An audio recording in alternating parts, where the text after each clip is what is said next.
एक कविता के माध्यम से आप समझेंगे। भगवान राम गए हैं युद्ध करने के लिए, तो तरकस से तीखे तीर लिए, कांधे से धनुष उतारा है। वैसे ही विकल दशानन का आकुल विद्रोही मंडोला, बाणी में विस्फोटक भरकर वो राघव से ऐसे बोला, रावण पर बाण चलाने का हे राम उपाय नहीं करना, हे दशरथ नंदन सावधान ऐसा अन्याय नहीं करना। रावण ने प्रश्न किया कि हे प्रभु, मैं दशानन हूं, आप मुझे मारने के लिए आए हैं। आप प्रत्येक दशहरा पर जाते हैं रावण को मारने के लिए, और देखने के लिए आप जाते हैं कि रावण असत्य का प्रतीक है, उसे मारना है। तो आज कलयुग में जितने रावण है ना, ऐसे रावणों के लिए वो रावण, ऐसे दुराचारियों के लिए वो रावण प्रश्न उठाता है, हे दशरथ नंदन सावधान ऐसा अन्याय नहीं करना। तुम मर्यादा पुरुषोत्तम हो, करुणा निधान कहलाते हो। दुनिया का सारा पाप ताप क्या मुझ में ही दिखलाता है? हे राघव, ये जितने लोग आते हैं दशहरा में मुझ में पाप देखते हैं, मैं आपसे प्रश्न करता हूँ, क्या ये सभी पुण्यात्मा हैं जो मुझे मारने के लिए आए हैं? केवल मुझ में ही बार बार तुमने धनुष बाण उठाया है। जैसे ही नवरात्रि आता है, दशहरा का पर्व आता है, तो रावण को मारने के लिए गांव गांव से धनुष बाण उठाया जाता है, और व्यक्ति राम बन करके आ जाता है मुझको मारने के लिए। तो इस संसार में केवल मैं पापी हूँ? सारे पाप मुझ में दिखाई पड़ता है। पहले सागर उस पार मिली थी, फिर सागर के इस पार मिली।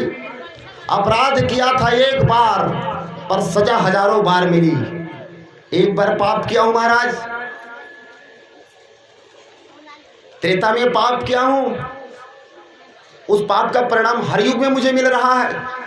जितने लोग आते हैं दशहरा का इंतजार करते हैं, बोले रावण को मारना है, क्या ये पुण्यात्मा है जो मुझे मारने के लिए आए हैं, जो देखने के लिए आए हैं? रावण प्रश्न करता है हम सब कलयुगी व्यक्तियों के लिए, क्या आप सब पुण्यात्मा है जो रावण को मारने के लिए गए हैं?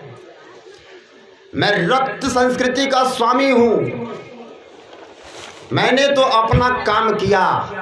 हालांकि मैं राक्षस कुल में हूं, मैं रक्त संस्कृति को स्वीकार करने वाला हूं, मैंने अपना काम किया। पर जो भारत में रहते हैं, जो आपको मानते हैं, जो धर्म को मानते हैं, तो वो अपराध क्यों करते हैं? रावण ने प्रश्न किया। आप भारत की भूमि पर रहते हैं, जिस भारत की भूमि पर देवता तरसते हैं आने के लिए माताओं कि अगर महाराज हमारी जन्म हो तो भारत की भूमि पर हो।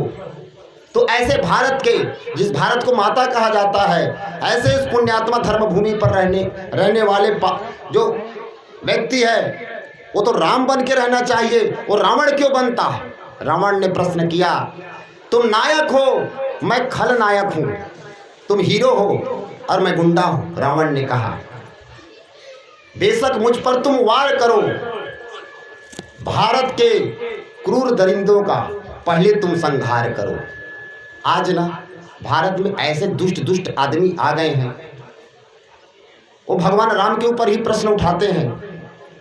राम नाम का कोई चीज था नहीं, आज भगवान राम को अपने मंदिर के लिए लड़ना पड़ा।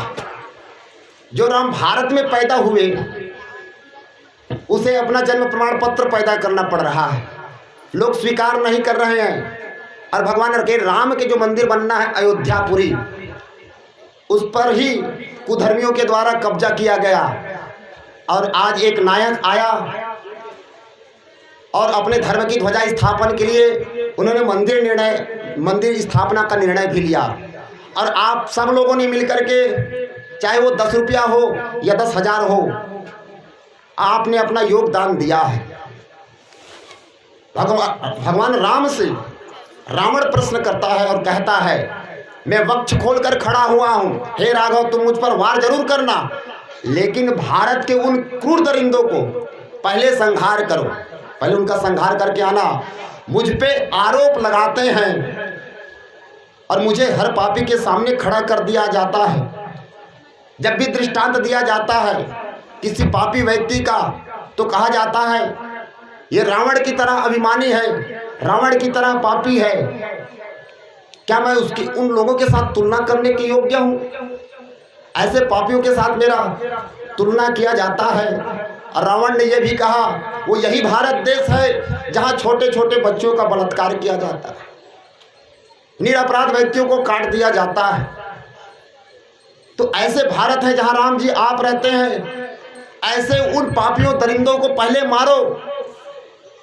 और मैं वक्ष खोल करके खड़ा हुआ हूँ, आप बेशक मुझ पर वार करो। रावण ने कहा माना मैंने धरा साधु वेश, मैं मानता हूँ साधु वेश धारण करके वैदेही का अपहरण किया, लेकिन मर्यादा के विरुद्ध आगे कोई आचरण न किया। सीता अशोक वाटिका में रही, मेरा इतना ही नाता था, एक गलती मेरे से हुई। रावण ने राम से कहा प्रभु मैं सीता को साधु का वेश धारण किया और उसे अपहरण करके लाया और अशोक वाटिका में रख दिया, इतना ही मेरा नाता है, मेरी पटरानी बन जाओ। इतना कह करके मैं उसको धमकाता था और समझाता था। मैं राक्षस हूं, मेरा राक्षस स्वभाव भय दिखलाता था। मैं राक्षस हूं, मेरी प्रवृत्ति राक्षसी है, इसलिए मैं सीता को अपने बस में करने के लिए धमकाता था। जब जब मैं सीता के पास जाता था तो अपनी पत्नी को साथ लेकर के जाता था। जिसको अपराध कहोगे तुम, हे राघव, रावण ने कहा राम से, जिसे अपराध कहोगे तुम, ऐसा तो कुछ हुआ ही नहीं। लंका में मैंने सीता को एक उंगली से भी छुआ नहीं। आप सब जानते हैं, रामायण कथा सुने हैं कि रावण जब भी माँ जानकी के पास जाता था तो अपने पत्नी के साथ जाता था। यह भाव ये समझना संतों कि पत्नी के साथ कभी कोई पुरुष जाता है ना, तो पर स्त्री के तरफ नजर उठा करके नहीं देखता। वो जबरदस्ती हाथ नहीं लगा सकता किसी पर स्त्री को। वो मंदोदरी के साथ रावण जाता था और केवल यही कहता था कि तुम मेरी पटरानी बन जाओ, मैं तुम्हारे सामने सब वैभव रख दूंगा, इतना ही कहता था। लेकिन जिस भारत को तुम अपनी मातृभूमि बतलाते हो, जिसके आगे तुम मेरी सोने की लंका को ठुकराते हो, जननी जन्मभूमि स्वर्ग से महान है, हम भारत भूमि को कहते हैं। ये धर्म भूमि है, ये कर्म भूमि है। यहाँ ऋषि महात्मा तप करने के लिए आते हैं, देवता तप करने के लिए आते हैं। ऐसे भारत में वो क्रूर दरिंदा निवास करते हैं। हे राघव, तुम इन्हें क्यों नहीं मारते? जिसके आगे तुम मेरी सोने की लंका ठुकराते हो, उस भारत में है राघवेंद्र पापों की नदी बह रही है। आपको पता है इस भारत पर रहने वाले क्रूर दरिंदे जो है ना, कितने बड़े बड़े पाप कर रहे हैं। आप टीवी चैनल के माध्यम से सुनते हैं, जहां अपनी पत्नी को छोड़कर जितने भी स्त्री हैं, उन स्त्री को मां के स्वरूप में देखना है, बहन के स्वरूप में देखना है। लेकिन जो बालाएं हैं, स्त्री हैं, उनका जबरदस्ती हरण किया जाता है। ये भारत भूमि है। तो ये हम सब भारतीयों को उपदेश दे रहे हैं। रावण कहते हैं मेरे साथ तुलना मत करना अपने पापियों की। मैंने जरूर पाप किया था, लेकिन जो तुम्हारे भारत के पापी हैं ना, ये महापापी हैं जो अपराध कर रहे हैं। हे राघवेंद्र, ऐसे उन महापापियों को मारो पहले।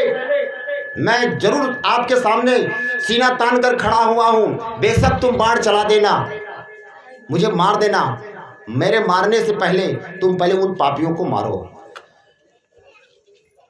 नित लूटी जाती हैं बालाएं, हे राम, तुम्हारे भारत में। आप लगातार समाचार के माध्यम से सुनते हैं, टीवी के माध्यम से सुनते हैं, फलाने जगह का एक महिला गायब हो गई, एक छोटी सी बच्ची का अपहरण कर लिया।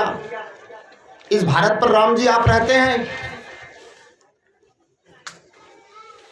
तो उन पापियों का पहले संहार कर दो।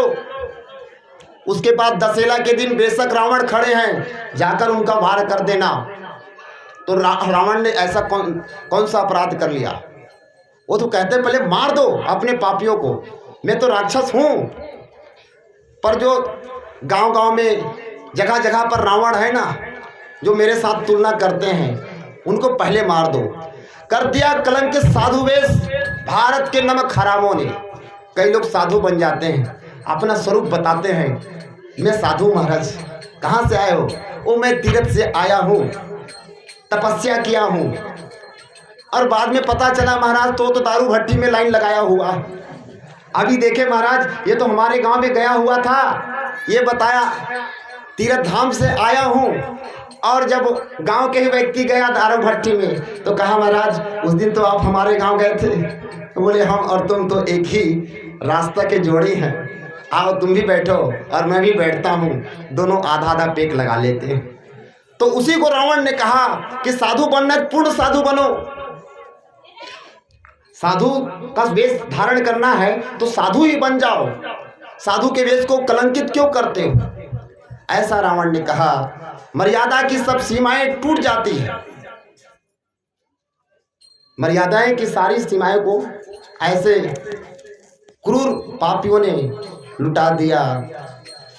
अरे इन पापी अधम पिशाचों के सीने पर पहले प्रहार करो, मैं वक्त खोल कर खड़ा हुआ हूँ राघव, तब मुझ पर तुम वार करो। ऐसा रावण ने कहा।